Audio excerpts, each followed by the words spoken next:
안녕하세요. 자, 이번 영상에서는 지역의 의미와 북한 지역에 대해서 공부를 할 거예요. 자, 이전 영상에서 말한 것처럼 이 단원부터는 앞에서 공부했던 내용을 거의 복습하게 될 거예요. 그래서 내용 설명 부분은 빠른 배속으로 들어도 전혀 상관이 없고요. 문제가 없고요. 그 다음에 뒤에 있는 문제 해설도 그냥 되게 빠르게 보면서 그냥 그거 보면서 복습하셔도 아무 문제가 없다. 그냥 가볍게 정말 공부해도 되는 부분이에요. 자, 빨리 들어가 볼게요. 자, 지역의 의미와 지역 구분. 자, 우리가 지역이란 말은 뭐 일상생활에서도 많이 쓰죠. 상업지역, 뭐 공업지역, 뭐 주거지역, 꼭 지리 시간이 아니더라도 쓰는 말이잖아요. 또는 뭐 논농사지역, 그쵸? 그렇게 많이 쓰는 말이라서 쉽게 여러분들도 이해할 수 있을 거예요. 지리적 특성이 다른 곳과 구별되는 지표상의 공간 범위를 지역이라고 하고요. 자, 지역은 당연히 특정한 기준에 의해서 구분돼요. 자, 우리가 논농사 지역이라고 만약에 한다면 뭐 거기에 순수하게 논만 있으면 참 쉽겠지만 밭이 섞여 있을 수도 있는 거고요. 뭐 농사를 짓지 않는 것도 섞여 있을 수 있고 그러잖아요. 그럴 경우 예를 들면 전체 경지의 절반 이상이 논농사를 짓고 있으면 논농사 지역이라고 하자. 그런 기준을 정할 수가 있는 거잖아요. 그 다음에 우리가 예를 들면 상업지역이라고 했을 때 거기에 갔더니 전부 다 상업시설만 있는 건 아니죠. 뭐 주택이 섞여 있을 수도 있는 거고, 그쵸? 또는 뭐 조그마한 공장이 있을 수도 있는 거고. 그럴 경우에도 상업과 관련된 시설이 절반을 넘어가면, 또는 뭐 이렇게 너무 기준이 까다롭다, 그럼 뭐 30%를 넘어가면 상업지역이라고 하자. 어떤 그런 의미의 기준을 정해서 구분되며 다양한 자연환경과 인문환경으로 구성된다. 자, 지역성은 다른 지역과 구분되는 그 지역의 고유한 특성이다. 논농사 지역은 당연히 논이 주로 있는 거고요. 밭농사 지역은 주로 밭이 있는 거고, 상업 지역은 상업 관련 시설이 있는 거고, 뭐 뻔한 얘기죠. 자, 지역의 자연 환경과 인문 환경이 오랜 기간 상호작용하여 형성된다. 보통 지역성은. 그런데 이런 지역성과 공간 범위는 시간이 흘러가고 교통통신이 발달하고 지역 간의 상호작용 등이 일어나면 끊임없이 변화한다. 이것도 그냥 읽어보면 당연히 이해되는 말이죠. 교통통신의 발달과 지역 간 교류의 활성화로 지역성은 대체로 약화되고 있다. 자, 옛날에는 교통이 불편해가지고 뭐 서울하고 저기 뭐 전라도, 광주하고 말투도 완전히 다르고 음식도 완전히 다르고 정말 뚜렷하게 구분이 됐다면 지금은 뭐 TV도 많이 보고 그다음 뭐 유튜브도 많이 보고 그러면서 그다음 또 음식 먹을 것도 많이 소개가 되고 교류가 활발하다 보니까 여전히 차이는 좀 나겠지만 과거만큼 차이가 심하지는 않아요. 이건 뭐 우리 대한민국에만 국한되는 게 아니라 점점 외국이랑 교류가 많아지면서 음식 같은 거, 뭐 문화 같은 게 서로 많이 섞이잖아요. 섞인다기보다는 교류가 되잖아요. 그래서 지역성은 대체로 약화되는 중이다. 뭐 여기까지는 정말 쉬운 말이었고요. 그 다음에 시험에서 나오게 되면 그 밑에 있는 지역 구분의 유형이 나와요. 물론 수능에서 나올 만한 주제는 아니지만 내신에서는 꼬박꼬박 나오니까 잘 정리 좀 해주세요. 자, 지역 구분을 하는 방법은 크게 두 가지고요. 자, 그래서 동질 지역, 기능 지역이 있고 3번 점해지대는 얘하고는 조금 구분이 다르다 그래야 되나? 그래서 이걸 공부한 다음에 점해지대는 따로 정리하시면 돼요. 자, 동질 지역은 자, 지표면을 이렇게 살펴봤더니 성질이 같을 동자, 같은 곳을 하나로 그냥 묶는 거예요. 지표면을 봤을 때 성질이 같은 걸 하나로 묶는 걸 동질 지역이라고 한다. 자, 예를 들어보면 제일 쉬운 게 농업 지역이에요. 자, 어딘가에 가서 봤더니 논이 굉장히 많아요. 그리고 조사를 해봤더니 논이 절반 이상이야. 거의 100%야. 그럼 우리는 그걸 논농사 지역이라고 할 수가 있는 거죠. 논들이 주로 있으면. 물론 여기 중에 밭이 조금은 섞여 있을 수 있지만 우리는 아까 위에서 말했던 어떤 기준에 의해서 논농사 지역이라고 하자. 그 다음에 어딘가를 이렇게 봤더니 반대로 논은 별로 없고요. 밭이 이렇게 대부분인 곳이 있을 거예요. 이런 곳은 밭농사 지역이라고 하자. 논, 밭 됐죠. 그 다음에 또 어딘가를 경계로 예를 들면은 사투리가 전라도 사투리를 쓰고 그 다음에 음식 같은 것도 이렇게 젓갈을 많이 쓴다든지 어떤 비슷한 특성이 나타나요. 그런데 어느 주로 이제 산맥이 되겠죠. 어딘가를 넘어갔더니 말투도 달라지고 그다음에 음식도 달라지고 어떤 문화가 전체적으로 달라져요. 그럼 이런 문화권도 동질 지역에 해당하겠죠. 그래서 전라도 문화권 또는 경상도 문화권 또는 뭐 충청도 문화권 그런 식으로 말을 하잖아요. 됐죠? 넘어가시면 되고요. 여기까지는 뭐 어려운 게 하나도 없어요. 자, 그런데 기능 지역은 학생들이 조금 헷갈려 하더라고요. 자, 여기다 이제 말을 붙여보면 되는데 우리가 지금까지 공부했던 거 한 가지만 예를 들어볼게요. 자, 우리가 상업 기능. 자, 그래서 상업 기능이라 그럴 때 특히 이제 지리에서 기능은 뭐하고 뭐를 따져봐야 되냐면요.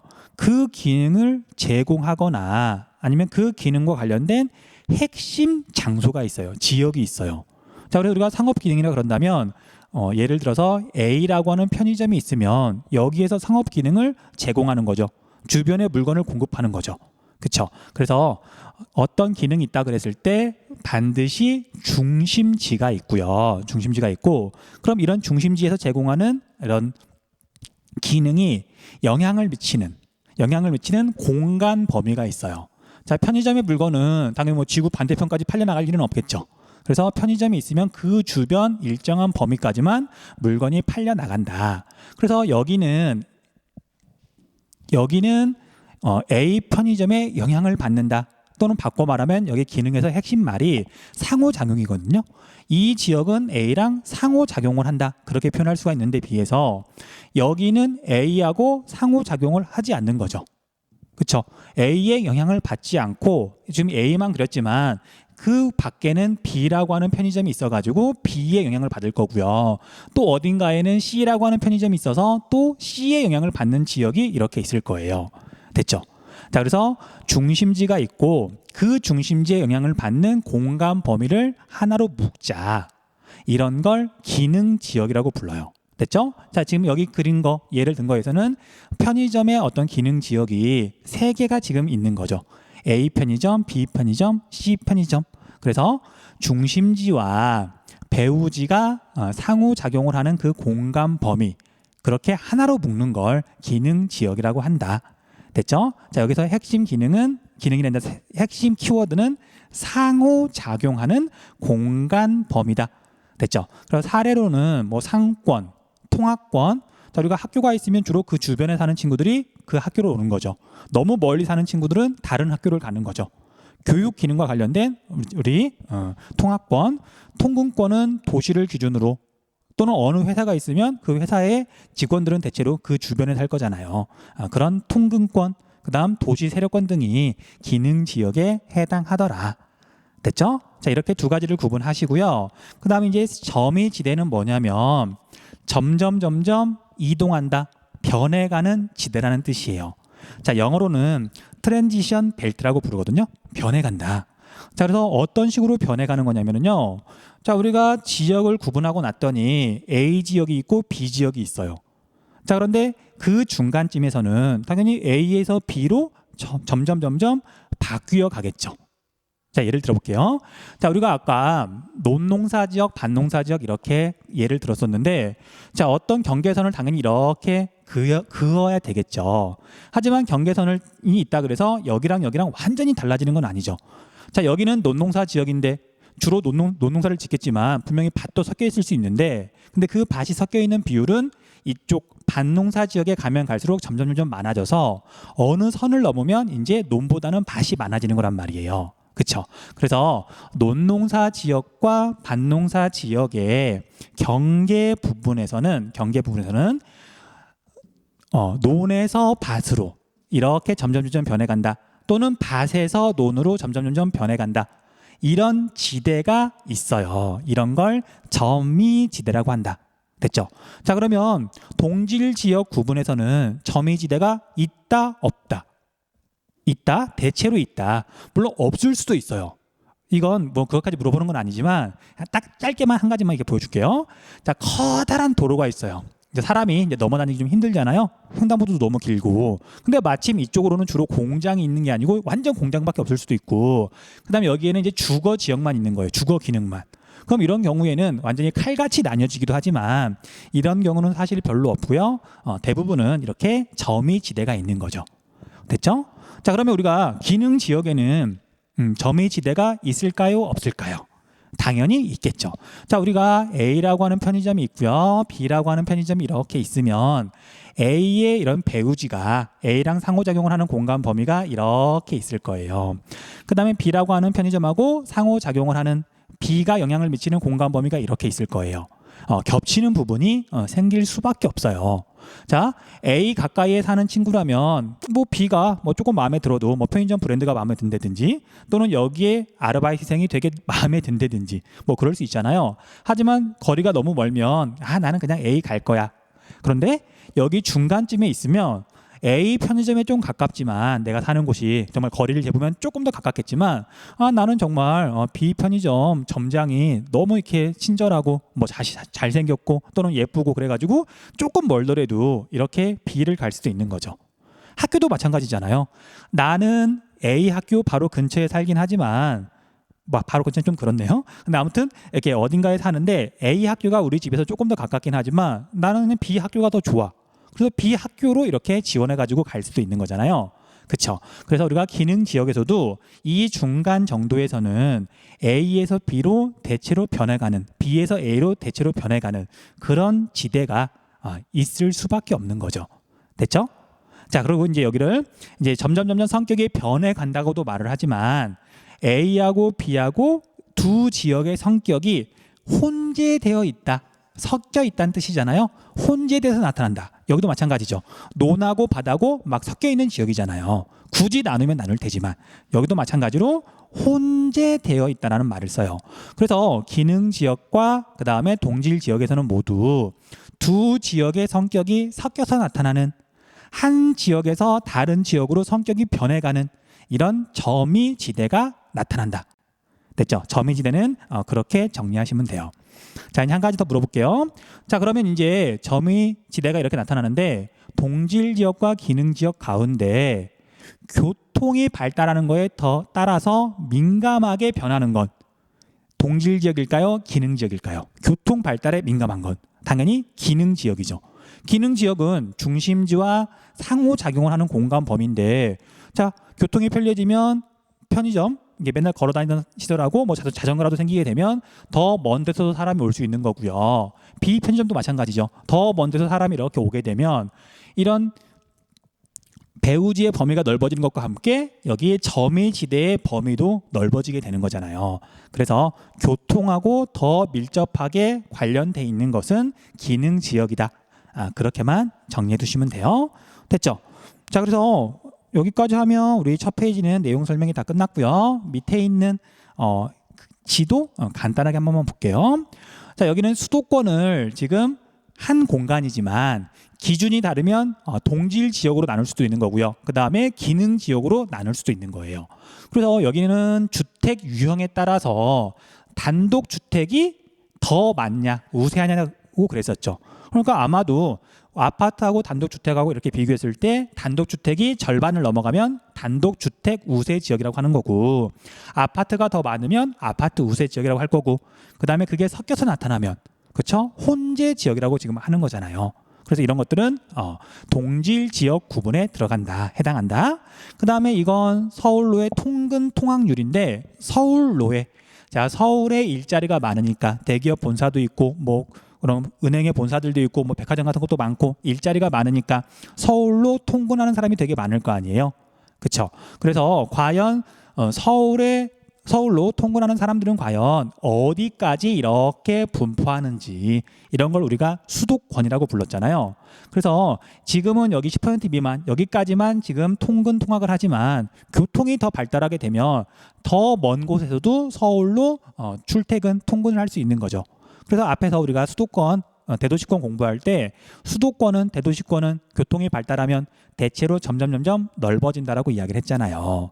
물론 이제 우리는 통계를 내야 되니까 우리나라 수도권은 그냥 서울, 인천, 경기로 묶지만 원래 의미로는 수도권은 서울로 통근이 가능한 지표 공간 범위다. 그렇게 알고 있으셔야 되죠. 넘어갈게요. 자, 그 다음에 나오는 우리나라의 지역 구분은 한국지리 처음 시작할 때 이미 이야기를 다 했던 거예요. 자, 이건 사실 기본 내용인데 구성상 뒷부분에 들어가 있네요. 역시 다 아는 거니까 읽고 복습 간단히 한번 할게요. 자, 우리나라의 지역구분, 지역구분의 필요성, 지역구분을 통해 각 지역의 지역성과 지역 간 차이를 파악할 수 있다. 사실 우리 지리라고 하는 학문 자체가 지역성을 연구하는 거예요. 서로 다른 위치에 있으면, 서로 다른 공간에 있으면 지역성이 다르게 나타나는데 그걸 연구하는 게 바로 지리죠. 물론 다른 걸 연구하기도 하지만 가장 기본적인 거라고요.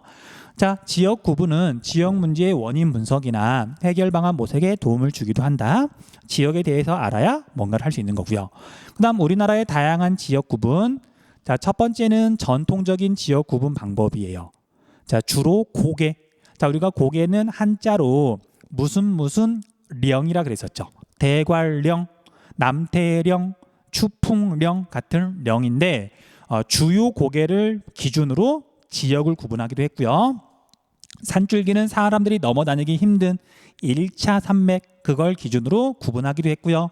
그 다음에 대하천, 마침 큰 강이 지나면 이쪽하고 나뉘어지니까 그걸로 구분하기도 했다.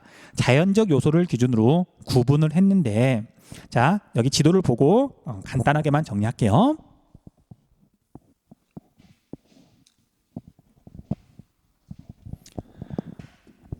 자, 먼저 우리가 남부 지방을 보면 이렇게 소백 산맥이 1차 산맥이 뻗어 있는데 여기를 넘어 다니는 중요한 고갯길이 옛날에는 조령이었어요. 조령. 문경세제라고도 부르고요. 오늘날 문경에 있어요. 자, 여기를 기준으로 조령의 남쪽이다. 영남 지방이라 그랬죠. 영남 지방. 그래서 조령이라고도 하고요. 그냥 소백 산맥의 남쪽이라고 말을 해도 별 문제는 없겠죠.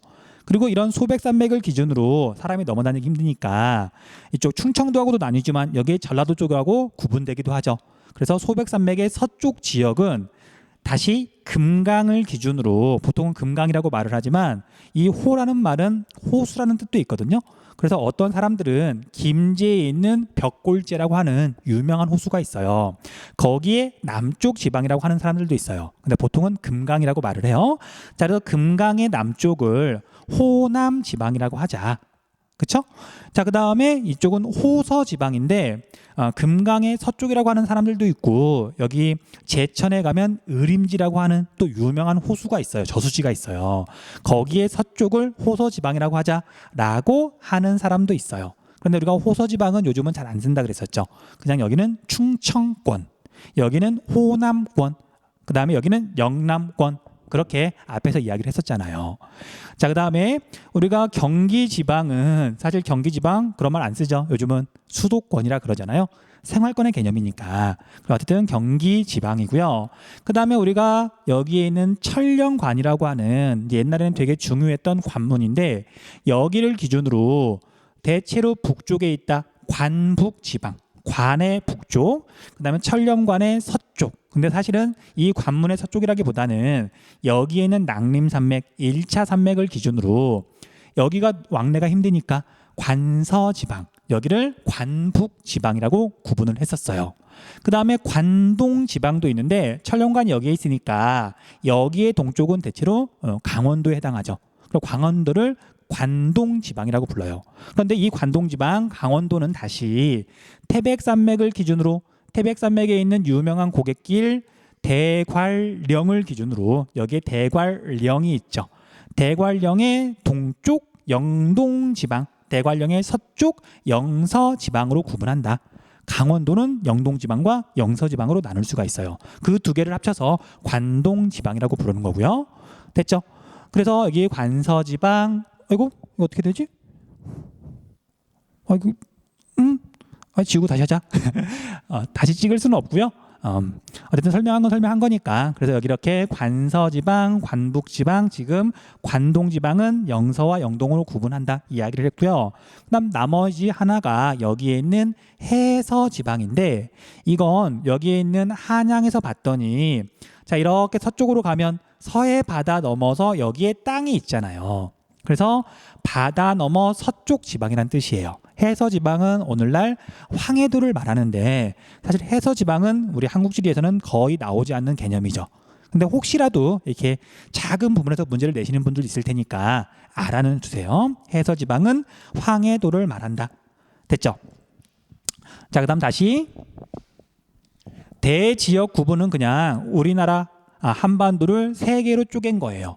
물론 자연 환경이나 뭐 기후 환경이나 그래서 농업 같은 걸 다 고려한 건데 북부 지방은 북한 지역을 말하는 거고요. 오늘날 그다음 중부 지방은 수도권이니까 주로 경기도, 그다음에 강원권, 충청권을 묶어서 중부 지방이라고 불러요. 그다음 남부 지방은 남쪽에 있어서 기후가 온화하고 그다음에 예전부터 그루가리를 많이 했던 온화하니까 그래서 영남권, 호남권, 제주권을 남부 지방이라고 한다. 뭐 구분하는 방법이고요. 그다음 행정 기준에 따른 지역 구분은 옛날에 조선에 전국이 총 8도로 구분돼 있었고요. 그다음에 그 도의 이름은 그 도 안에 있는 주요 도시의 이름을 따서 붙였다고 앞에서 설명을 한번 했었어요. 그래서 뭐 다시 한 번만 살펴보자면 함경도는 거기에 있는 대표 도시 옛날 기준으로 함흥하고 경성하고, 여러분들 함흥은 많이 들어봤죠? 함흥냉면. 그다음 평안도는 평양하고 안주인데 여러분 안주는 아마 처음 들어봤을 거예요. 그러니까 지금은 큰 도시나 그런 건 아닌 거죠. 평양이 엄청 큰 거고요.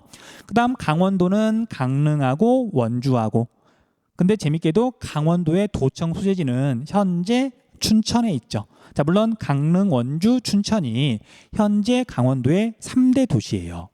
그다음 황해도는 황주, 해주인데 사실 뭐 가장 출제 빈도가 떨어지는 게 사실은 황해도죠. 지금까지 기출문제에서 황해도에 대해서 다룬 게 한 2번, 3번인 것밖에 안 되는 것 같아요. 아무튼 그다음 경기도는 서울 주변이고요. 충청도는 충주, 청주인데 지금 완전 중심지는 청주죠. 충주는 인구 규모가 그렇게 크지 않아요. 청주가 통합 청주시가 돼가지고 인구가 거의 80만 명이 좀 넘는다 그랬잖아요. 이것도 좀 기억해 두시면 되고요. 물론 도청 소재지는 청주예요. 그다음 전라도는 전라북도의 전주와 전라남도의 나주. 그다음 경상도는 경주하고 상주다. 넘어갈게요. 자, 그다음에 남한의 행정구역은, 자, 설마 지금 여기까지 한국지리를 공부했는데 이 이름들이 낯설다 그런 친구는 없겠죠. 자, 이제 복습하면서 그냥 인구 규모만 대충 한번 살펴볼게요. 자, 참고로 우리나라 인구는 5,200만 명쯤 되는데 그냥 5천만이라고 잡고 뭐 더하기 빼기 간단하게 해보시면 돼요. 자, 서울에는 인구가 대략 1,000만 명 정도가 산다. 그렇죠? 그 다음에 부산에는 350만 명 정도가 살아요. 대구는 250만 명 정도, 그 다음에 인천은 300만 명 정도. 자, 대구하고 인천하고 옛날에는 대구가 더 인구가 많았지만 인천의 인구가 성장하면서 지금은 완전히 뒤집어졌어요. 그 다음 광주하고 대전은 대략 150만 명 정도, 그 다음에 울산은 100만 명이 조금 넘는데 뭐 110만 명 잡는 친구들도 있지만 그냥 100만 명이라고 해도 별 무리는 없어요. 그 다음에 우리가 이제 울산보다 인구가 많은 일반 시도 하나 있었죠. 창원시가 통합이 되면서 울산광역시보다도 인구는 더 많다. 어쨌든 100만 명 정도다. 그 다음 세종시는 우리가 인구 규모보다도 그 지역 특색이 중요했었죠. 저거는 줄게요. 자, 세종시의 인구는 통계상으로는 현재 30만 명 정도예요. 하지만 인구가 빠르게 증가하고 있어서 2020년에는 35만 명 정도라고 말을 하더라고요. 근데 우리가 최신 통계를 이용하는 건 아니니까 30만 명 정도로 알고 있으시면 돼요.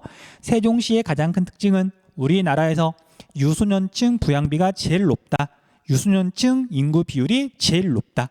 기억해 두셔야 되죠. 자, 그 다음에 도는 모두 8개가 있는데, 자, 경기도 인구가 얼마냐면 1,300만 명 정도예요. 그리고 말로만 할게요. 경기도의 도청은 수원에 있다. 그때 계속 점검을 하셔야 돼요. 자, 강원도의 인구는 굳이 따질 필요는 없고요. 자, 5천만에서 여기 주요 대도시들하고 그다음에 경기도의 인구를 이렇게 빼보면 대략 1,500만 명 정도가 돼요. 1,500만 명이 여기에 이렇게 나뉘어서 사는 거거든요. 그리고 도별로 경상남도나 경상북도는 인구가 좀 많고 뭐 강원도나 전라북도는 좀 적긴 하지만 하나, 둘, 셋, 넷, 다섯, 여섯, 7개니까 제주도까지 8개니까 1,500만을 8로 나누면 또는 7로 나누면 제주도는 인구가 좀 적을 테니까요. 대략 200만 명보다 조금 많거나 200만 명보다 조금 적거나 그래요. 됐죠? 그래서 이건 다 외울 필요까지는 없어요. 200만 명 이쪽 저쪽이다. 됐죠? 자, 그래서 강원도는 도청 수재지가 춘천에 있었죠. 춘천. 그다음 충청북도는 도청이 청주에 있었죠. 청주. 그다음 충청남도는 도청이 어디에 있냐면은요. 내포 신도시라고 부르는데, 내포 신도시라 그러는데 아마 여러분들 분명히 수업 시간에 알려준 적은 있지만 기억은 잘 안 날 거예요. 홍성하고 홍성 예산에 걸쳐 있어요. 그러니까 그 경계에다가 내포 신도시를 만들어 놓은 거예요. 홍성 쪽에 더 많이 있는데 어쨌든 홍성 예산 딱 여기서만 물어봐요. 얘가 어떤 정책 때문에 만든 신도시가 있는지 없는지. 됐죠? 그래서 꼭 알고는 있어야 돼요. 그다음 전라북도는 전주에 도청이 있고요. 그다음에 전라남도는 무안이라는 곳에 도청이 있어요. 그다음에 경상북도는 안동에 도청이 있고요. 경상남도는 창원에 있고요. 그다음에 제주도는 제주특별자치도죠. 그리고 도청은 뭐 그걸 굳이 중요하진 않고 제주시에 있어요. 얘는 뭐 이름 자체가 제주니까 그 정도만 구분해 줄게요. 넘어갈게요. 자, 이제 북한의 자연환경과 자원인데, 자, 겁먹지 마시고요. 우리가 이미 지형과 기후 단원에 다 공부했던 내용이고, 그 다음에 일부 안 배운 내용들은 우리나라랑 비교해 가지고 정리해 놓으시면 돼요. 금방 끝날 거예요. 시작할게요. 자, 북한의 지형은, 자, 산지는 낭림산맥, 함경산맥, 마천령산맥을 지금 이렇게 써놨는데, 여기에 있는 많은 산맥들 가운데 해발 고도가 높고 그 다음에 경사가 급하고 연속성이 강한 1차 산맥에 해당해요. 이 세 개만 위치 기억하셔야 되죠. 마천령 산맥, 그 다음에 여기에 있는 함경산맥, 그 다음에 여기에 있는 낭림산맥이 1차 산맥이다. 됐죠? 자, 그 다음에 나머지 것들은 대부분 이제 2차 산맥이고요. 대부분이 아니고 다 2차 산맥이고요. 그 다음에 우리가 산맥은 1차냐 2차냐로도 구분하지만 뻗어 있는 방향에 따라서 뭐 한국 방향이냐 중국 방향이냐 랴오뚱 방향이냐 그것도 이야기를 했었죠. 자, 그래서 북한에 있는 산맥들 중에서는요. 마천령 산맥하고 여기에 있는 낭림 산맥이 한국 방향 산맥이에요. 한반도 방향. 자, 그 다음에 가로로 뻗어 있는 수많은 산맥은 랴오뚱 방향 산맥인데 사실 여기 남쪽에 있는 중부지방에 있는 얘네들은 중국 방향 산맥에 해당하거든요. 근데 이런 걸 물어보진 않으니까 무시하시고요. 어쨌든 마천령 산맥, 낭림 산맥이 한국 방향 산맥, 그 다음에 여기에 함경 산맥을 비롯해 가지고 이렇게 가로로 뻗어 있는 북부지방에서 대체로 동서 방향으로 뻗어 있는 산맥은 랴오뚱 방향 산맥이다. 중생대 전기에 일어난 송림 변동으로 만들어진 랴오뚱 방향 지질 구조선에 의해서 산맥 방향이 결정이 됐기 때문에 기네요. 랴오뚱 방향 산맥이다. 기억 좀 해주세요. 자, 그 다음에 북동부 지역의 백두산을 비롯한 높고 험준한 산지와 개마고원이 분포함. 자, 앞에서 되게 여러 번 이야기를 했었어요. 백두산 자주 물어본다. 우리나라에서 제일 높은 산이니까 여기에 있다. 자, 우리나라 북부 지역 북한의 국경선을 보면 이렇게 생겼는데 볼록볼록 튀어나온 곳이 가운데에 두 군데가 있다. 오른쪽이 백두산, 여기 왼쪽은 우리나라에서 겨울철에 제일 추운 중강진. 그 다음에 여기는 이제 사실은 러시아가 있고 중국이 있지만 완전 북쪽이니까 가장 북쪽 온성이다. 위도가 북위 43도다. 이것만 기억하면 된다 그랬었어요. 그쵸? 자, 아무튼 그래서 백두산은 여기에 있다는 거 체크를 해두시면 되고요. 그 다음에 문득 어떤 쪼잔한 문제에서는 여기가 어느 나라랑 국경을 맞대고 있는지 그거 물어본 적도 있어요. 중국이냐 러시아냐 헷갈릴만 하잖아요. 자, 우리가 러시아하고 국경을 맞닿아 있는 부분은 되게 좁고요. 여기도 중국이랑 국경을 맞대고 있어요. 뭐 옛날에 물어봤던 거니까 약간 마음에 좀 걸려서 한번 이렇게 알려준 거예요. 넘어가시면 될 것 같고요. 자, 그 다음에 하천과 평양을 보면 지우고 다시 할게요. 하천과 평양을 보면 자, 우리나라 6대 하천 중에 3개가 북한에 있어요. 자, 이렇게 흘러가는 압록강 기억해 두시고요. 압록강 하구에는 비단섬이라고 하는 우리나라에서 가장 서쪽에 있는 섬이 있었죠. 동경 124도.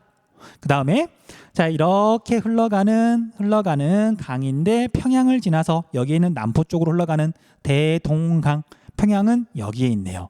그쵸? 그리고 평양 지나서 여기에 있는 이 대동강 하구에는 바닷물이 이렇게 들어오는 걸 막기 위한 서해 관문이라 그래서 그런 시설이 있다 그랬었잖아요. 기억 좀 해두시고요.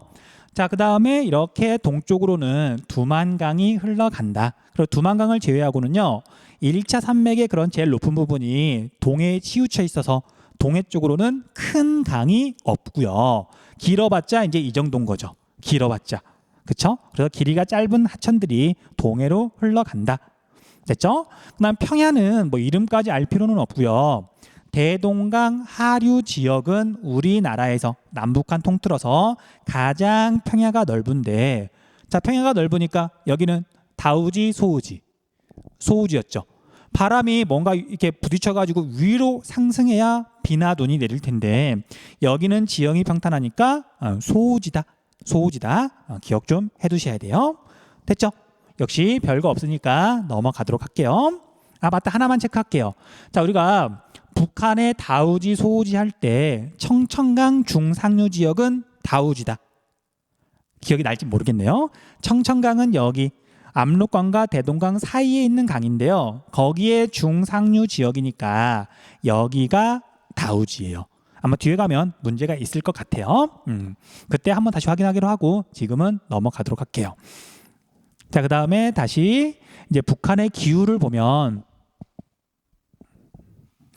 기후 시간에 당연히 배웠던 내용이죠. 자, 기온은 남한보다 위도가 높고 그 다음에 대륙의 영향을 많이 받는다. 당연하죠. 우리 한반도를 보면 남쪽에는 큰 바다가 있고 북쪽에는 시베리아 대륙이잖아요. 아시아 대륙이잖아요. 그래서 대륙의 영향을 많이 받아서 기온의 연교차가 큰 대륙성 기후가 나타난다. 됐죠? 연교차가 큰 기후를 대륙성 기후라고 불러요. 그 다음 지형과 바다의 영향으로 동해안 지역이 같은 위도의 서해안 지역보다 겨울 기온이 높고요. 그 다음에 위도가 비슷할 때는 연교차가 당연히 더 작다. 됐죠? 그 다음에 이제 문제가 정말 어렵게 나올 때는 위도가 같은 곳을 비교하는 게 아니라 동해안과 황해안을 비교하는데 위도가 다른 지역도 비교한다 그랬었잖아요. 그래서 여기에 있는 남포 우리가 황해안에서는 조금 저위도죠. 북한만 따졌을 때. 그 다음에 동해안에 있는 청진 이렇게 비교해 보면 남포하고 청진하고 연교차를 비교하면 청진이 더 작다. 남한도 비슷하게 목포랑 강릉이랑 연교차를 비교하면 강릉이 더 고위도에 있는데도 불구하고 워낙 동해가 깊다 보니까 연교차가 더 작다 그랬었잖아요. 이것도 3점짜리에서 종종 물어보는 거니까 기억 좀 해두셔야 돼요. 됐죠? 자, 그 다음에 연 강수량은 남한보다 당연히 적은 편이며 지형과 풍향의 영향으로 강수량의 지역차가 크게 벌어진다. 자, 다우지, 소우지 잘 좀 체크해 두세요.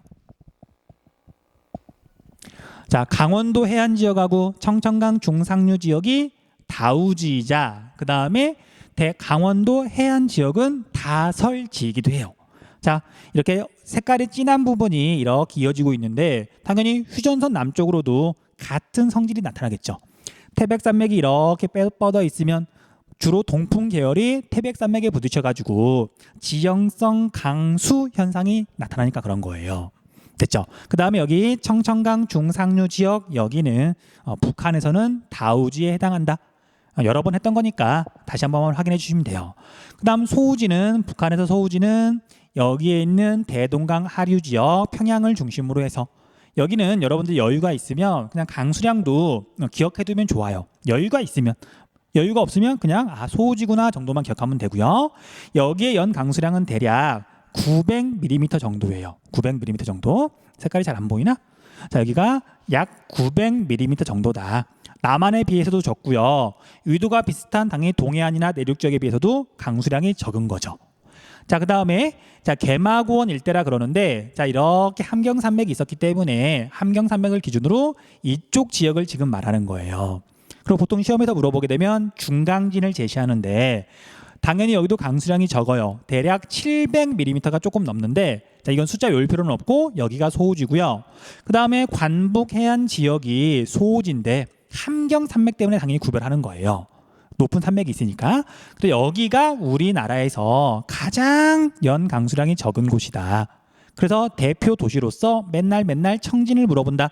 청진 연 강수량 외우라 그랬었죠. 얼마냐면 622mm. 서울은 1450, 청진은 622. 그러니까 대략 3분의 1보다는 조금 더 내리는 거죠. 그러니까 연 강수량이 무척 적은 거예요. 됐죠? 여기까지 하면 우리가 기후까지도 내용 정리가 끝났고요. 넘어갈게요. 자, 북한의 자연환경과 주민생활.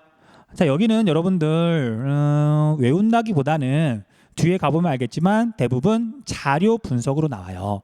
우리가 외워야 될 건 뭐 한두 가지 정도? 그래서 좀 가볍게 보셔도 돼요. 자, 농업은 북한은 남한에 비해서 산지가 많고 기후가 한랭해서 논농사보다는 밭농사의 비율이 높다. 남한은 그 반대죠. 대체로 논이 많아요. 자, 남한보다 경지 면적은 넓지만 당연히 북한이 남한보다 땅도 더 넓거든요. 넓지만 경사가 급한 곳이 많고 작물의 생장 가능 기간이 짧아서, 자, 생장 가능 기간을 다른 말로 바꾸면 무상일수죠. 또는 무상기간이죠. 서리가 내리지 않을 때만 농작물을 재배할 수 있으니까. 그래서 토지 생산성이 낮다. 자, 우리가 생산성이라는 말 지금 되게 여러 번 나왔었죠. 똑같은 걸 투자했을 때, 투입했을 때 그 결과물이 얼마나 되느냐, 그걸 말하는 거예요. 자, 그래서 여기 봐보세요.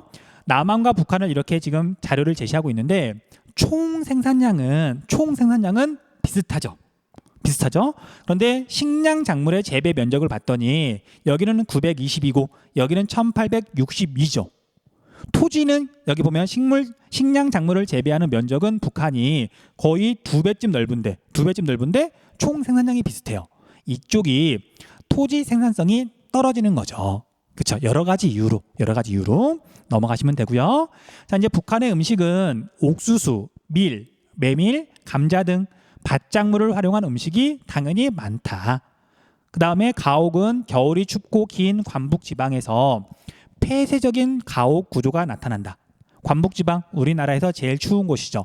그래서 전자형 가옥이라고 말을 하는데, 자, 이건 앞에 가옥 구조할 때 뭐 굳이 자세히 설명을 하진 않았었어요. 자, 그런데 여기 나왔으니까 한번 이야기를 하자면은요. 자, 우리가 방이 4개짜리인 집을 짓는다. 그럼 이렇게 짓는 방법이 있어요. 그러니까 띄엄띄엄 짓는 건 아니고요. 자, 집을 짓는데 이런 식으로 방 4개를 마련했어요. 근데 어떤 지역에 갔더니 방 4개짜리 집을 짓는데 이런 식으로 마련해요. 자, 선생님이 그림을 잘 못 그리다 보니까 네모 크기가 다른데 같다고 좀 생각 좀 해주세요. 자, 그러면 얘는 이 벽이 외부랑 이렇게 닿을 텐데 얘는 벽이 하나, 둘, 셋, 넷, 다섯, 여섯, 일곱, 여덟, 아니 다시 하나, 둘, 셋, 넷, 다섯, 여섯, 일곱, 여덟, 8개 벽이 외부랑 닿는 데에 비해서 이쪽은 여기 4개, 여기 4개, 9개, 10개죠. 그래서 겨울철에 열을 더 많이 뺏기는 거예요. 그래서 겨울이 추운 지역에서는 이런 식으로 방을 2줄로 배열을 해요. 됐죠? 이런 걸 전자형 가옥이라고 부르고요. 그럼 얘는 무슨 가옥이라고 부를까요? 한일자, 날일자. 그래서 얘는 일자형 가옥이라고 불러요. 우리 한자 있잖아요. 숫자 1, 일자형 가옥이라고 하고요. 그 다음 우리 정주간 앞에서 공부했었죠. 굉장히 추우니까 부뚜막을 이렇게 확장해가지고 거기에서 사람들이 생활할 수 있는 거실 같은 걸 만들었다. 그쵸? 정주간 체크 좀 해주세요. 자, 다시 이 그래프 잠깐만 볼게요. 자, 북한이랑 남한이랑은 식량 작물을 재배하는 면적도 일단 많이 차이가 나고요. 그리고 총 생산량은 거의 같다는 거 외우는 건 아니고 뒤에 가면 자료를 분석한다 그랬죠. 자료를 제시하고. 근데 이때 우리가 외워야 되는 건 식량 작물만 따졌을 때 채소나 과일 같은 거 빼고요. 남한은 쌀 중심이에요. 요즘은 보리 같은 것도 거의 안 먹으니까 완전 쌀 중심인데 비해서요. 북한은 쌀이 1등이긴 하지만 옥수수도 만만치 않게 많다. 됐죠? 우리가 쌀은 벼농사, 그러니까 논에서 물이 있는 곳에서만 재배가 가능하지만 옥수수는 북한은 산지가 많으니까 그리고 식량이 부족하니까 벼농사를 지을 수 없는 곳에서는 이제 옥수수 농사를 주로 짓는 거죠. 됐죠? 옥수수를 만만치 않게 재배한다는 거 기억 좀 해두세요. 역시 별거 없으니까 넘어갈게요. 이건 그냥 이제 중요한 부분 외우면 되는 거니까요. 그다음 북한의 자원. 자, 풍부한 지하 자원, 남한보다 자원이 어마어마하게 많죠. 근데 사실 우리가 직접 조사할 수 있는 건 아니라서 뭐 추정해서 뭐 얼마치가 묻혀 있다. 그런 걸 믿을 건 못 되고요. 그냥 남한에 비하면 우리 남한은 자원이 정말 없으니까 자원이 비교적 풍부한 편이다. 이것저것 잔뜩 있더라. 그다음 에너지 자원의 소비 구조를 보면 자 이건 여러분들 공부한 지 좀 지나서 헷갈릴 것도 같은데 조심해야 될 게 하나가 있어요. 그거 잘 좀 체크해 주세요. 석탄이 에너지 소비에서 가장 큰 비중을 차지함. 자 여기다가 앞에다가 뭘 써놔야 되냐면요. 1차 에너지 소비에서. 자 우리가 쓰는 모든 에너지를 다 합친 게 1차 에너지잖아요. 자연에서 얻은 에너지 그 자체니까 1차 에너지 전체를 따졌을 때는 석탄이 1등. 하지만 전력만 따지면 좀 달라져요. 전력. 자 1차 에너지 중에 일부를 전기로 바꾼다 그랬잖아요. 그렇죠? 전력만 따지면 수력이 1등이에요. 수력이 1등. 근데 이건 단순하게 외우지 말고요. 전체적인 맥락 그걸 좀 볼 필요가 있어요. 자, 아무튼 남한하고 비교해 가지고 북한을 볼 건데 자, 남한은 우리가 열심히 공부했던 것처럼 석유가 제일 많고요. 1차 에너지만 따졌을 때. 그다음에 두 번째는 석탄이고요. 세 번째는 천연가스고 네 번째가 원자력이고 그다음에 수력은 굉장히 적었어요. 이 0.5가 수력이거든요. 남한은 수력이 정말 적다. 근데 북한은 1차 에너지만 따지면 석탄이 독보적으로 많아요. 자, 북한은 되게 가난해요. 석유가 많이 나왔으면 좋겠지만 북한에서도 석유는 나오는지 안 나오는지 모르겠어요. 어쨌든 절대적으로 부족한데 외국에서 석유를 사오기에는 돈이 없는 거예요. 근데 북한의 석탄은 많죠. 우리나라도 석탄이 어느 정도 있는데 북한은 우리나라보다 석탄이 훨씬 많아서 자기 나라 안에 있는 걸 캐서 쓰는 거예요. 됐죠? 그래서 석탄이 1등이기도 하고요. 남한하고 비교해보면 수입 의존도는 남한이 높다, 북한이 높다. 석탄. 당연히 남한이 수입 의존도가 높다. 북한은 자기 나라에 있는 걸 많이 캐서 쓴다. 기억해 두시면 되고요. 자, 그다음에 수력이 북한에서는 2등이에요. 1차 에너지에서. 왜냐하면 북한은 지형이 험하다 보니까 수력 발전을 할 수 있는 곳이 남한보다 많거든요. 자, 그다음에 천연가스는 없죠. 없을 수밖에 없죠. 비싸니까. 석유도 비싸서 못 사오는데. 자, 그다음에 석유는 8.6%. 아무리 가난해도 뭐 자동차 같은 건 굴러가야 되겠잖아요. 최소한으로만 쓰는 거예요. 그다음 자 여기에 이제 뭐가 없냐면은요. 학생들이 궁금해하더라고요. 아니 선생님 왜 북한에 원자력이 없죠? 없을 수밖에요. 자 북한에서 핵무기가 있는지 없는지는 뭐 확신할 수는 없지만 원자로가 있는 건 확실하죠. 그렇죠? 원자로는 있지만 그게 발전용은 아니잖아요. 뭐 실제로 전기를 생산하는지 안 하는지는 모르겠지만 통계에는 잡히지 않으니까 그래서 북한에서 원자력 발전은 물어보지 않고요. 그냥 제로라고 생각하셔야 돼요. 넘어갈게요. 자, 그다음에 전력 생산 구조로 보면은 우리 남한부터 다시 한번 볼게요. 자, 남한에서 전기를 제일 많이 생산하는 건 여기에 있는 화력 중에서는 석탄이 제일 많고요. 그렇죠? 석탄이 제일 많고 두 번째가 천연가스, 석유로 생산하는 전력은 얼마 안 된다. 그다음 2등이 원자력, 그다음 3등이 수력이에요. 전력만 따졌을 때. 그런데 이제 이걸 갖다가 에너지원으로 나눠서 생각해 보면 화력을 쪼개겠다는 얘기잖아요. 제일 많이 전기를 생산하는 건 석탄, 우리나라, 남한. 그다음 두 번째가 원자력, 세 번째가 천연가스, 네 번째가 석유, 다섯 번째가 수력이었어요. 이거 앞에 에너지 단원에서 배웠던 거니까 그냥 다시 한번 빠르게 복습 한번 해본 거예요. 자, 선생님이 지금 무슨 소린가 하는지 잘 모르겠다.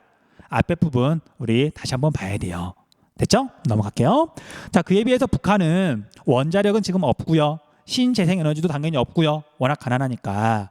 수력하고 얘가 지금 화력하고 지금 거의 같은데 수력이 1등이죠. 자, 그런데 이거 앞에 선생님이 뭐라 그랬냐면 이걸 무조건 외우면 안 된다. 왜냐하면 수력은 해마다 편차가 커요.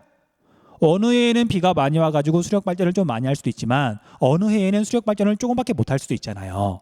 그렇죠? 그래서 이 정도면 사실 같다라고 봐야 되는 거지 수력이 1등이라고 할 수는 없잖아요.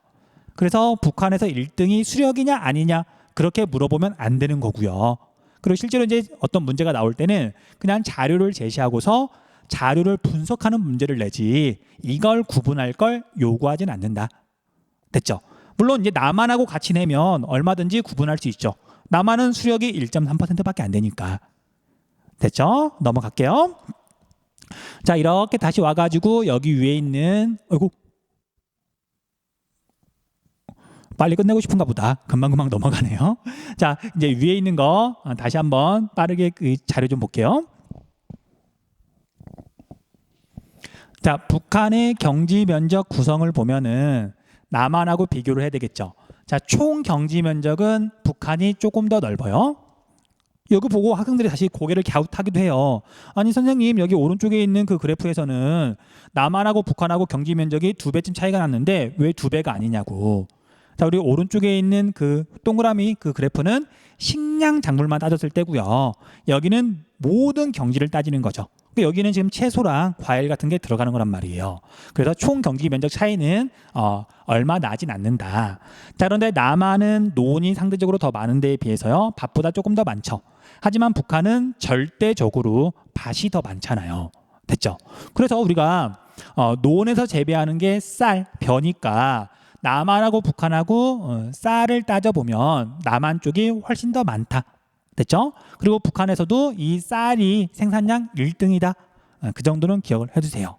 그 다음 북한의 주요 발전 설비 분포라고 돼 있는데, 자, 이것도 우리 남한 거 익힐 때랑 마찬가지 방법으로 익히시면 되는데 여기저기 되게 많고요. 특히 물이 굉장히 풍부한 압록강에 있는 이 큰 수력 발전소 있죠. 여기 압록강을 따라서 있는 거, 그거 보고서 아, 여기 얘가 수력이구나 알아볼 수 있어요.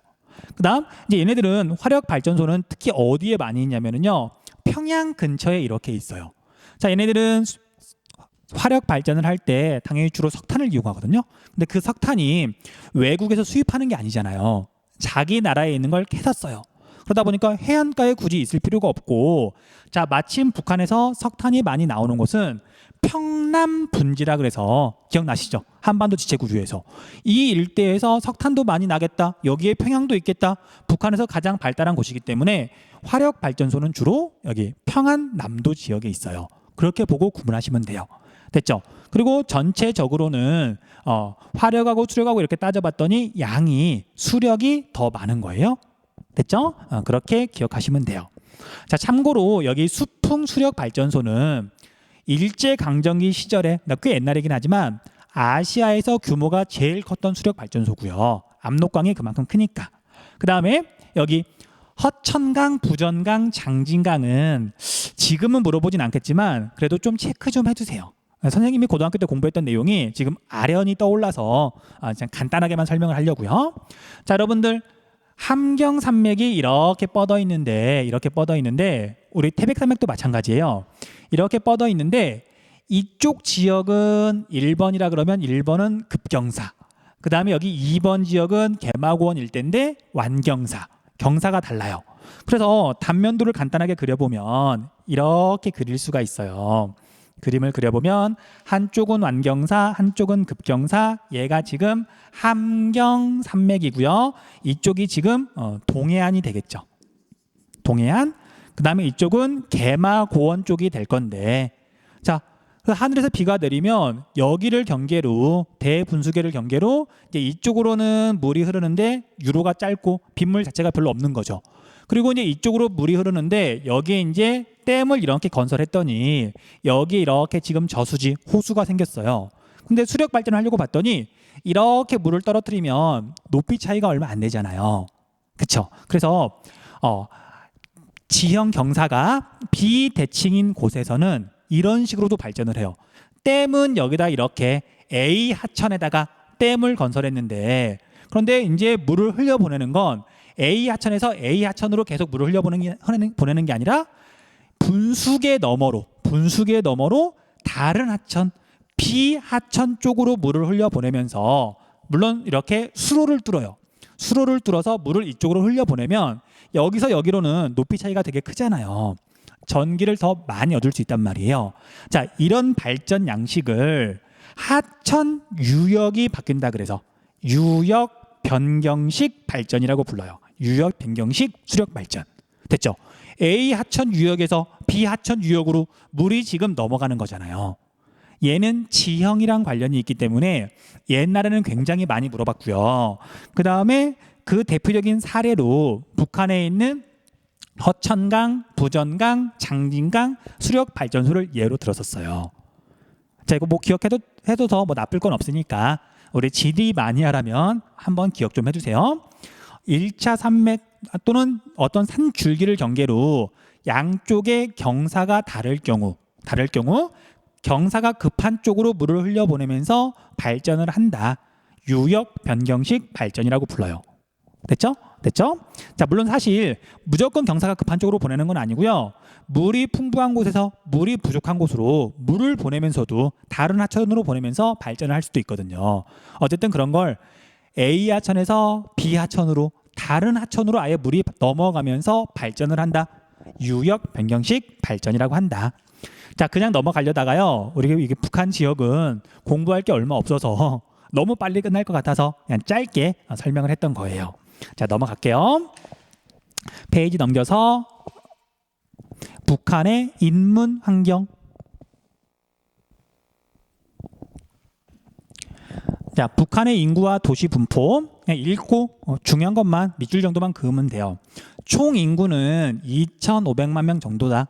남한의 절반 정도죠. 그리고 인구 밀도가 당연히 낮겠죠. 자, 여러분 기억날지 모르겠는데 우리나라 전체 면적은 약 22만 제곱킬로미터인데 이 중에 남한은 정확히 10만 제곱킬로미터, 그 다음에 북한은 12만 제곱킬로미터 정도가 돼요. 면적은 북한이 조금 더 넓은데 인구는 남한의 절반 정도밖에 안 되니까 북한은 인구 밀도가 낮다. 당연한 얘기죠. 그 다음에 경제난으로 출산율이 낮아지고요. 그 다음에 영아 사망률이 높아짐에 따라서 인구 증가율이 많이 낮아졌다. 그리고 노년층의 비율이 당연히 여기도 고령화 현상은 나타나거든요. 그래서 점점 늘고 있다. 그래서 현재 여기는 우리나라랑 반대로 출산 장려 정책을 추진하고 있다. 우리랑은 완전히 다른 세계잖아요. 그다음 서부 평야 지역은 서부 평야는 이제 평양 근처를 말하는 게 되겠죠. 넓은 평야와 상대적으로 온화한 기후, 풍부한 용수를 바탕으로 농업과 공업이 발달하여 마치 우리나라의 수도권처럼 인구가 밀집해 있다. 우리나라 수도권은 50%가 모여 있는 데 비해서 여기는 그나마 40% 정도만 모여 있나 보네요. 그다음 북동부 내륙 지역은 북동부 개마원 일대를 말하는 거죠. 너무 해발 고도가 높고 지형이 험하니까 인구가 희박하다. 당연한 말이죠. 역시 넘어가시면 되고요. 그 다음에 도시를 보면은 자, 북한에 있는 도시 사실 몇 개만 외우면 되거든요. 그리고 이미 여러분들 다 알고 있는 거라서 평양 인구가 300만 명이 넘어간다는데 서울이랑 비교하면 얼마 안 되네요.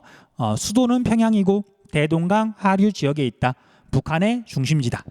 그 다음에 남포는 서울, 인천, 평양, 남포 그런 관계라 그랬었죠. 알아두셔야 되고요. 그 다음 신의주는 우리가 압록강 하류에 있는 도시인데 자, 원래는 의주였지만 아마 한국사 시간에 배웠을 거예요. 철도가 이렇게 놓이는데 의주 사람들이 약간 반대하고 그래서 약간 옆으로 놨어요. 그러니까 철도가 다른 데로 생기니까 거기에 새로 도시가 발달해가지고 신의주, 새로운 의주가 된 거죠. 근데 여기는 이제 중국이랑 가까워서 중국과 교역 통로 역할을 한다. 신의주도 꼭 알고 있으셔야 돼요. 됐죠?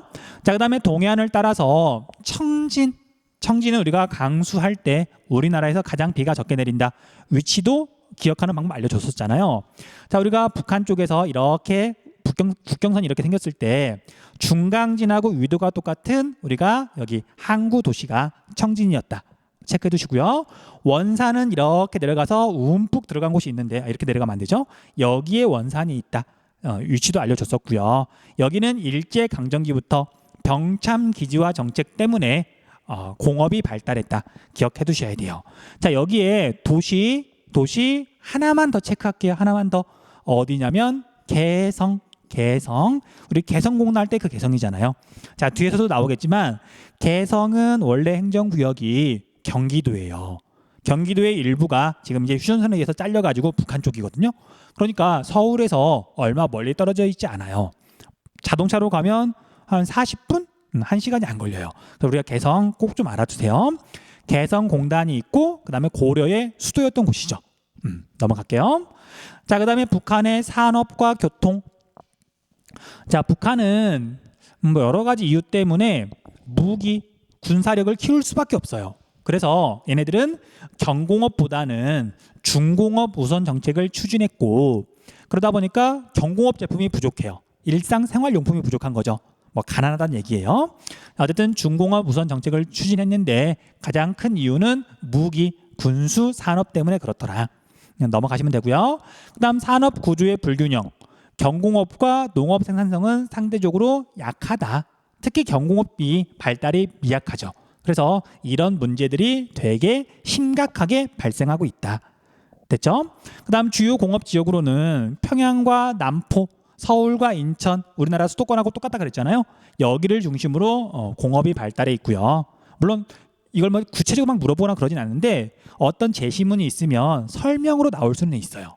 그다음 관북 해안 공업 지역은 일제 강점기부터 병참 기지화 정책이 시행되면서 이 일대에 있는 풍부한 지하 자원을 바탕으로 함흥이나 청진 같은 곳에 공업이 발달했다. 그다음 교통은 자, 우리 북한의 교통 외워두셔야 돼요. 남한하고 달라요. 뭐가 다르냐면요. 남한은 도로가 독보적이었죠. 여객 수송이든 화물 수송이든 80에서 90%를 차지했잖아요. 근데 북한은 자동차는 석유로 가는데 북한 너무 가난해가지고 그다음에 사실 미국이 막고 있는 것도 있거든요. 북한에 석유를 수출하지 말라고. 그래서 북한은 석유가 부족하다 보니까 어쩔 수 없이 철도 중심이에요. 북한은. 자, 문제를 보다 보면 아마 통계 자료가 나올 수도 있는데 뭐 여기 나온 것처럼 철도가 여객 수송의 60% 정도, 화물 수송의 90% 정도를 차지한다. 철도 중심이다. 기억 좀 해두셔야 돼요. 뭐 이유는 아까 방금 말했죠. 석유가 워낙 부족하니까 자동차를 마음대로 굴릴 수가 없으니까. 그리고 철도는 이미 오래전에 완공이 됐어요. 자, 우리가 앞에서 우리나라의 도시 말고 교통 발달 공부했을 때 일제강점기에 철도가 건설됐다. 그런 내용 공부한 적이 있을 거예요. 그렇죠? 그래서 당연히 일제강점기니까 서울에서부터 저기 뭐 의주까지, 뭐 서울에서 원산까지 그런 철도들이 이미 100년 전쯤에 만들어졌다. 그거 이용하는 거예요. 그래서 우리나라랑 북한에 있는 철도를 연결해 가지고 그다음에 뭐 아시아 대륙과 이렇게 연결하겠다. 그 과정에서 문제가 되는 게 북한에 있는 철도들이 너무 낡아 가지고 속도를 낼 수가 없는 거예요. 그래서 우리나라에서는 이렇게 고속철도로 빠르게 가다가 북한 구간을 지날 때는 시속 한 60km로 느리게 갈 수밖에 없어서 거기에 대한 일단 뭐 협상, 합의 또는 협력 그런 것도 좀 필요하다. 그런 게 이제 몇 년 전에 굉장히 뜨거운 시사 문제였던 적이 있어요. 아무튼 북한은 철도 중심이다. 기억해 두시면 되고요. 그 외에 도로와 하천 및 해상 수송은 철도 수송의 연계를 위한 보조적인 역할만 한다. 넘어갈게요. 자, 이제 왼쪽에 있는 우리 그래프 잠깐만 한번 볼게요. 자, 북한은 남한하고는 좀 달라서 농림어업의 비중이 꽤 높죠. 꽤 높죠. 자, 얘는 물론 총 생산을 기준으로 하는 거긴 하지만 종사자 수 기준은 아니지만 농림어업이 남한보다 높은 이유는 먹고 살아야 되니까 그 문제를 아직 해결하지 못했으니까 여기가 굉장히 높은 거고요. 그 다음에 광공업도 굉장히 높은 편이에요. 광업은 지하자원 캐내는 거, 공업은 뭔가 만들어내는 건데 북한은 우리나라보다 지하자원이 풍부하니까 아무래도 광업의 비중이 높겠죠. 자, 그에 비해서 서비스업은 상대적으로 우리 남한에 비해서 훨씬 비중이 낮다. 그쵸? 넘어갈게요. 자, 이제 마지막으로 북한의 개방 정책과 통일 국토의 미래 부분을 살펴볼 건데요. 자, 여기가 이제 사실 북한에서 제일 많이 물어보는 거예요. 주요 개방 지역 4군데 외우셔야 돼요. 외우셔야 돼요. 자, 먼저 주요 개방 지역을 살펴볼 건데 여기부터 이야기를 할게요. 나선 경제특구, 경제특구라는 말도 좀 알아두세요. 자, 여러분들 이제 북한은 공산주의 국가잖아요. 그래서 이제 경제를 발달시키고 싶은데 자본주의라는 거에 대해서 잘 몰라요. 돈에 대해서 잘 몰라요. 그러니까 그거에 대해서 뭔가 모델로 삼을 게 있으면 좋겠다. 그래서 중국을 봤더니 중국이 지금 경제가 되게 빠르게 성장하잖아요. 중국이 경제가 성장하게 된 결정적인 계기가 경제특구라는 걸 만들면서 성장하기 시작했어요. 자, 이건 뭐 세계지리 내용이니까 자세히 이야기할 건 아니고요. 외국인들한테 어떤 혜택을 줘가지고 뭐 공장 부지 같은 거 뭐 무상으로 준다든지 아니면 뭐 세금 같은 거 아예 내지 않도록 해준다든지 아니면 복잡한 규제 같은 거 간단하게 만들어준다든지 외국인한테 혜택을 줘서 외국 자본, 외국 기업들을 유치하려고 하는 게 경제 특구예요. 그래서 북한도 저는 중국의 성공을 이렇게 보고서 우리도 한번 해보자 라고 하면서 처음으로 이제 개방을 한 지역이 바로 나선 경제 특구다. 됐죠? 자, 그래서 이제 여기는 사실은 다른 지역까지 이렇게 연결되어 있는데 우리 북한 쪽에 나진 선봉이라고 하는 도시를 중심으로 뭔가 개발을 했기 때문에 나선이라고 그러는 거예요. 됐죠? 자, 위치는 우리 오른쪽에 있는 지도에서 다시 한번 보겠지만 두만강 하구 쪽이에요.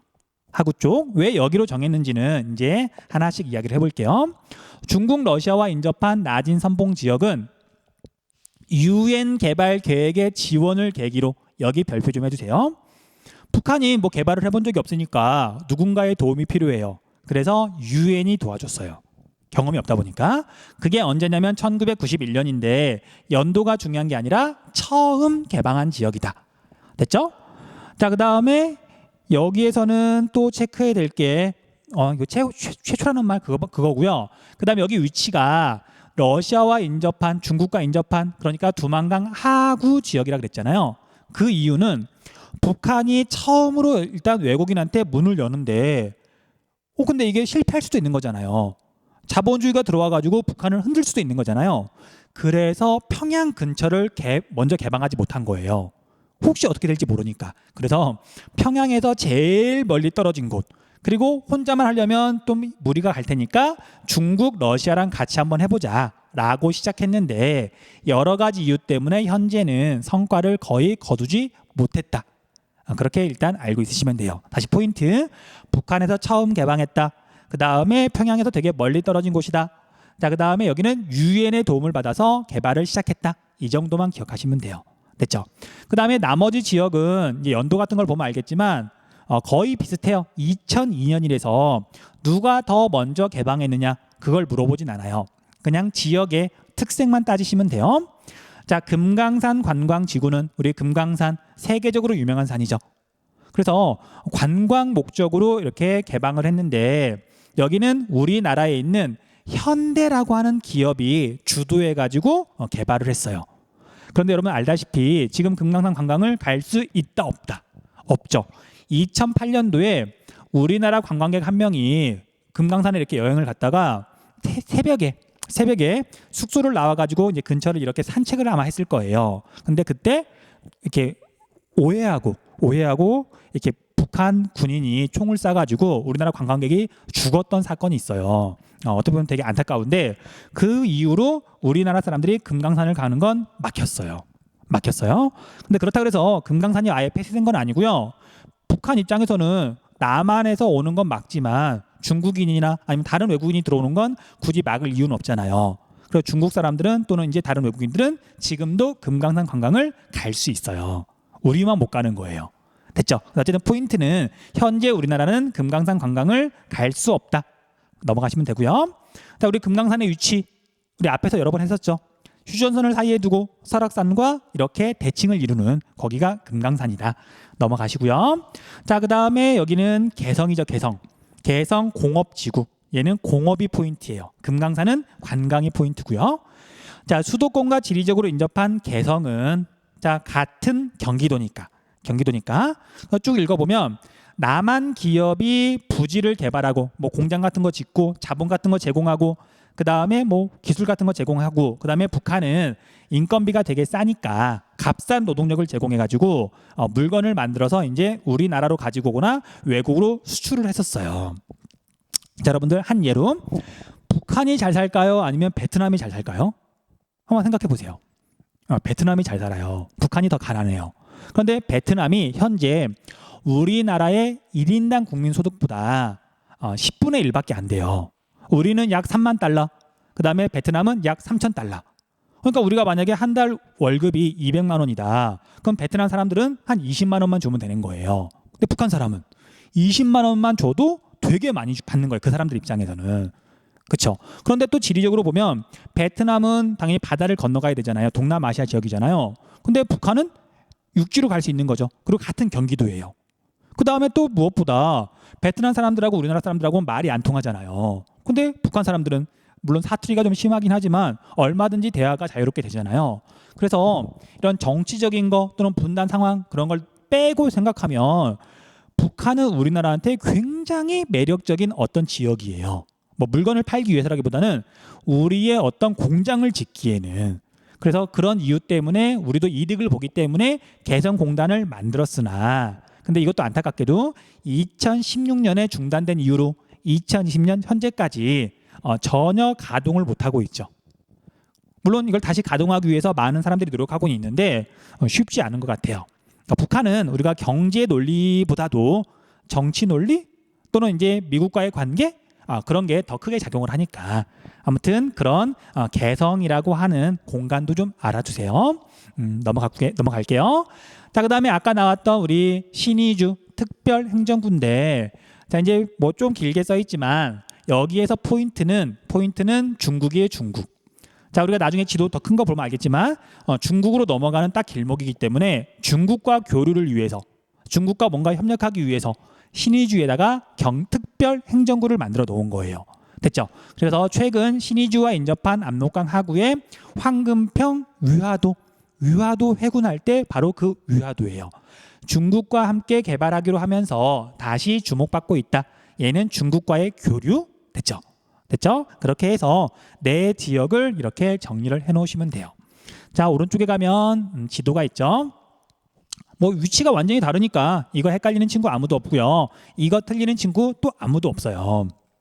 자, 먼저 나선 경제특구는 북한, 중국, 러시아의 국경지대 두만강의 하구 지역이다.